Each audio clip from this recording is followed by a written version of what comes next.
ननद और भाभी का प्यार। कुछ समय पहले की बात है।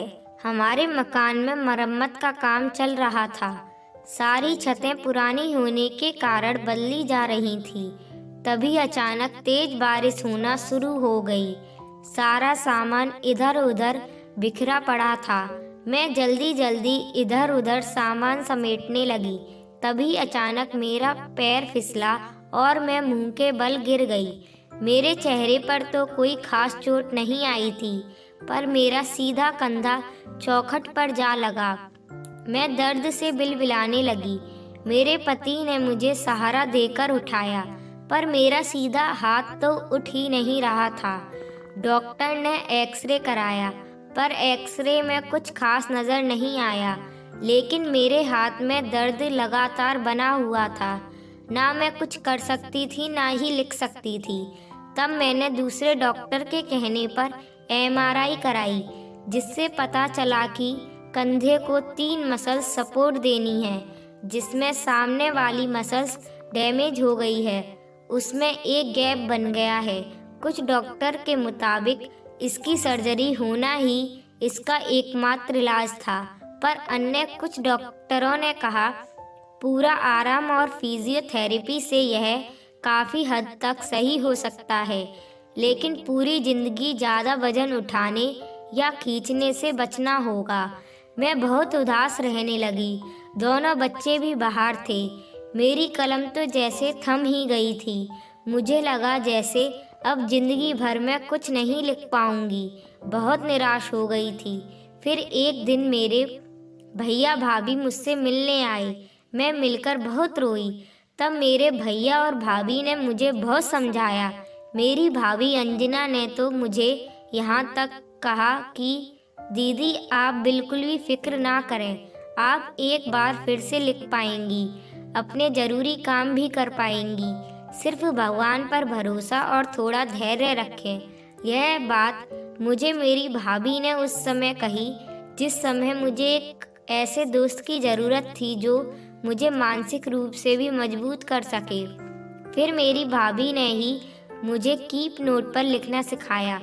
उसके बाद जो छोटी मोटी गलतियां होती वह उसे सही कर दिया करती। प्रिंटर से हर रचना का कॉपी प्रिंट निकालती।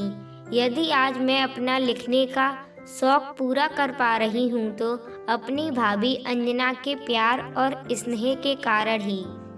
मेरी ननद का नाम गुंजन है। वह इतनी अच्छी हैं। जब मेरी शादी हुई तो हर बार मेरा साथ देती। जब मेरी पहली रसोई थी तो मैं डरी हुई थी, पर दीदी ने कहा भाभी मैं मदद करती हूँ, आप हाथ लगा देना। और मुझे साड़ी भी पहननी नहीं आती थी। उन्होंने पहले मुझे तैयार किया और खाना बनाने में मेरा पूरा साथ दिया। यही नहीं, गुंजन दीदी का बेबी 6 माह का था।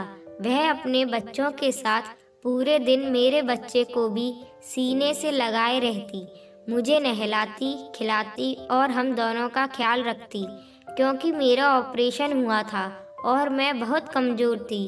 पर दीदी ने मुझे कभी महसूस नहीं होने दिया कि वह मेरी ननद है। ऐसी ननद किस्मत वालों को मिलती है। आज भी जब घर आती हैं तो आराम से बैठने की बजाय वह मेरे साथ रसोई में काम करवाती हैं और साथ में ही खाना खाती हैं। मैं जब विवाह के पश्चात अपने ससुराल आई थी तब मुझे ससुराल में सामंजस्य बैठाने में बहुत मुश्किल हो रही थी। मेरे मायके का माहौल अलग था और ससुराल का अलग। जल्दी विवाह हो जाने के कारण मेरी पढ़ाई भी अधूरी रह गई थी। ऐसी स्थिति में मुझे अपनी ननद गुंजन का प्यार भरा साथ मिला।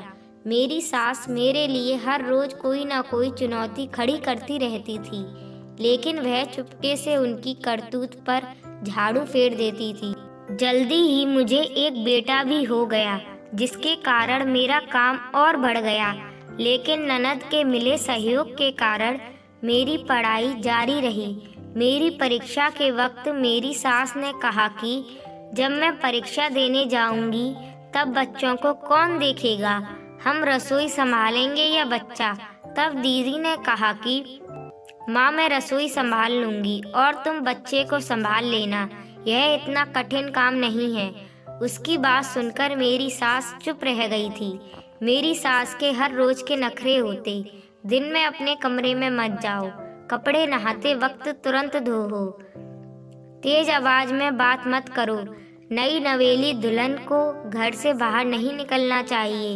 एक दिन गुंजन दीदी ने उनसे कहा, माँ एक बात बताओ, यदि मेरे ससुराल वाले यही व्यवहार मेरे साथ करेंगे जैसा तुम भाभी के साथ करती हो तो तुम्हें कैसा लगेगा? उसके बाद धीरे धीरे मेरी सास में परिवर्तन आ गया और वह मुझे इतने प्यार से रखने लगी कि आज उनके ना होने पर सबसे ज़्यादा मुझे ही उनकी कमी खलती है।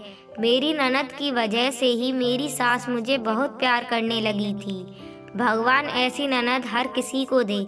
ननद का रिश्ता बहन और दोस्त जैसा होता है। जो ननद भाभी को अपनी दोस्त मान लेती है, उसे जीवन में माँ के अलावा दुख दर्द बांटने वाली सखी मिल जाती है।